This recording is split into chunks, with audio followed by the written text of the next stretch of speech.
What is up, YouTube? It's Bravo Zulu Barbecue, and today I'm going to be showing you guys how to spatchcock and dry brine your chicken. Here I have a whole chicken that I just got the other day from Costco. Firstly, I want to talk to you guys about what spatchcocking means. So basically all it means is cutting it open in a way to where it lays flat when you cook it. What spatchcocking is going to do for your chicken is it's going to make a juicier product, and it's also going to make it cook faster. So to me, I've done chicken almost every way you can think of. I think spatchcocking a whole chicken is the best way to get it the juiciest and the tastiest out of all the other methods. Okay, so first thing we're going to do is just cut it open out of the pack.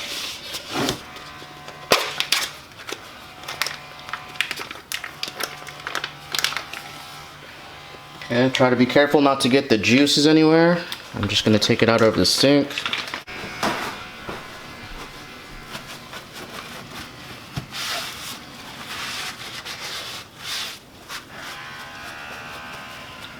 You want to make sure your chicken's fully thawed too before you start working with it.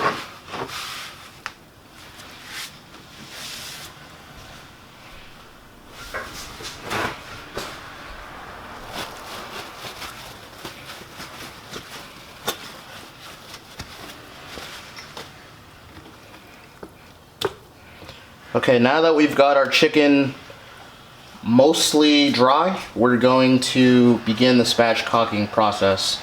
So, if you flip it over and look at it this way, with the wingtips up, that's not the way that we want to spatchcock it. You're going to want to flip it over with the breast side down, just like so. And then we're going to be taking the backbone out, which is right here, along each side of the backbone. Here's its tail piece, and here's where like the top of its neck would be, kinda. So you're going to make a cut using some shears on this side and make a cut on this side. So here I just have some OXO brand poultry shears. These are really sharp. I highly recommend these. You can get them off of Amazon. And I think I'm going to start on the inside here and just come to either side of the backbone and just start making incisions all the way down. Some of the bones are tough to get through, but it's pretty easy overall.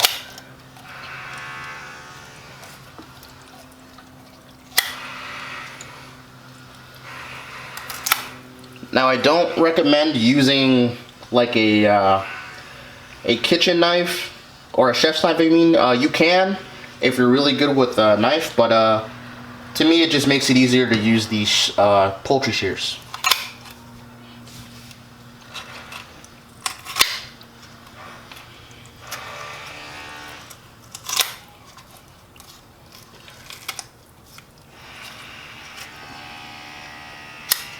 And voila, your backbone is out. Now, my German Shepherds love chicken, so I'll probably end up giving this to them.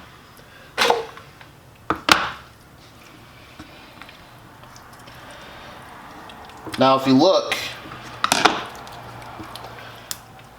it's pretty much already wanting to lay flat, but it's not all the way there yet. So right here is a breastbone that if you take a knife and just make a small incision in here, it will want to lay flat more.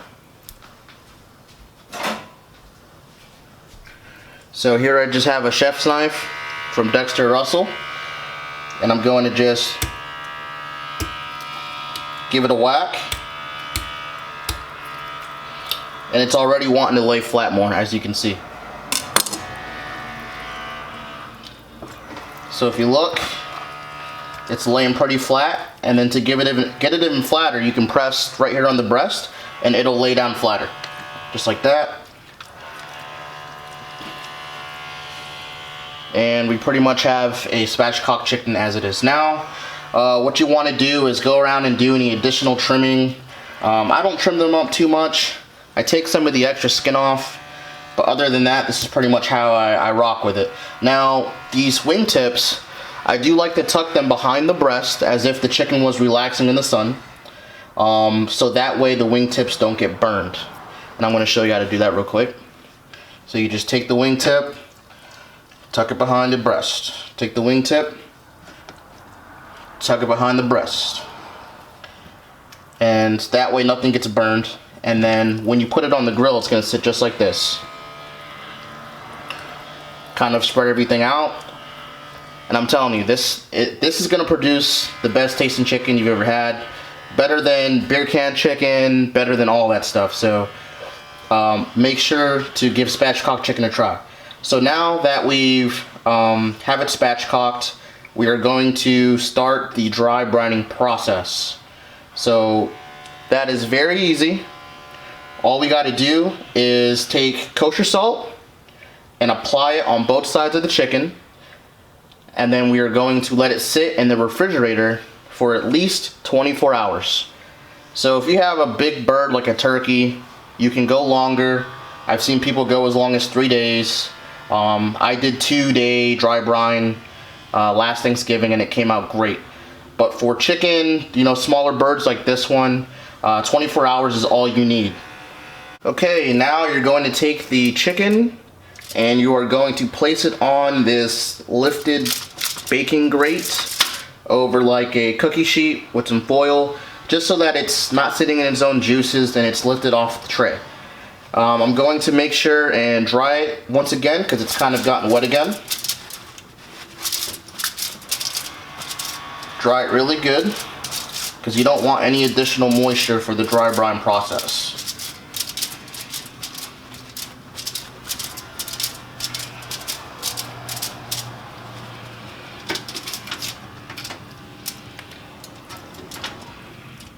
And then same thing with this side. Get all the extra moisture out.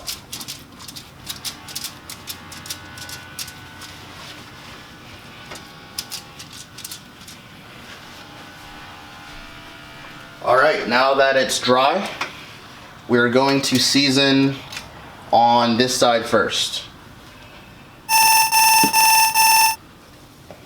So I have my kosher salt here. It's got to be kosher salt, okay? I think sea salt will work, but don't use ordinary table salt. It's just too much for the chicken. Kosher salt is perfect. So if you haven't done this before, you typically want to stick to around a teaspoon and a half for every pound of chicken that you have. I've been doing this for so long that I can just kind of eyeball it and I know how much salt it's going to take.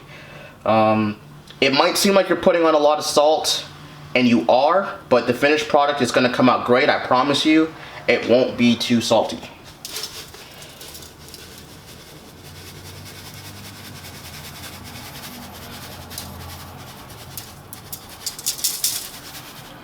You want to make sure you get all the nooks and crannies around the wing, lift up the skin, get around the drums.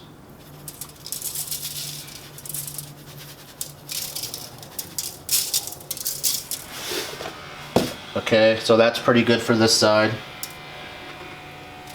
I'm going to flip this bad boy over, and I'm going to do the skin side. Always do the skin side last with everything you do, because this is your presentation side.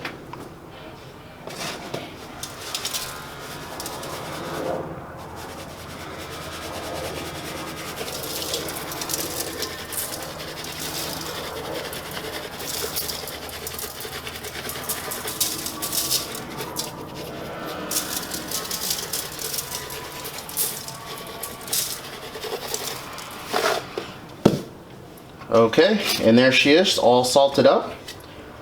And so let me just explain really briefly what the dry brining does. So salt molecularly can penetrate this chicken, and what it's going to do is it's all the juices that are within the chicken, it's going to bring them up towards the surface, and then over time it's going to suck it back down again, bringing some of that salt with it.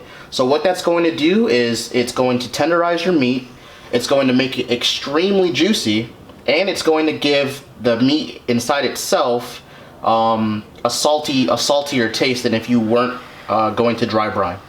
So other spices like pepper, garlic, and stuff like that, molecularly they just can't penetrate the meat the way salt can. So salt is great for dry brining. So this is what you want to do as opposed to wet brining. I think dry brining is better. And once again, you're going to want to leave it in your refrigerator for 24 hours. So your refrigerator is a dry, cool place. It's actually drier than you would think. And that's why you want to use your refrigerator, and you don't want to cover it. Leave it as is, uncovered, so that way the skin gets dry. That's going to help with how crispy your chicken skin comes out, and also cooking at a higher temp too. When you're smoking chicken or poultry and you want crispy skin, you got to go to a higher temp. I suggest at least 350. Anywhere between 350 and 400 is perfect for poultry if you're trying to get the skin crispy. You can go lower, but just be aware that if you go too low, over time, your chicken skin will be rubbery, and nobody likes rubbery chicken. So yeah, that's it guys. I'm going to go ahead and put this in the fridge, and I'm going to go ahead and let this dry brine overnight. I'll take some pictures of how it comes out tomorrow. So if you guys follow me on social media, Instagram and Facebook, please follow me at Bravo Zulu Barbecue to see how the results came out. Thanks.